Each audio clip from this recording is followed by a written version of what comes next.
Open your browser and go to qr.bitsbender.in. Scroll down to Craft Your Digital Identity section. Click on the destination URL field and enter your Instagram profile URL. Select Instagram style template from Visual Preset. Optionally, you can upload your brand logo to replace the Instagram logo if you want.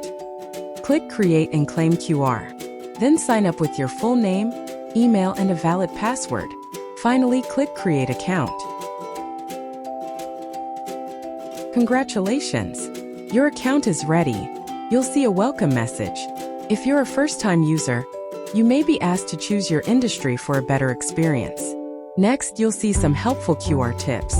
You can skip them or click Next. Then click Get Started. Your QR code will be available on your dashboard. Click the QR thumbnail on your dashboard to view download and share options. You'll also find an embed code that you can copy and use on your website.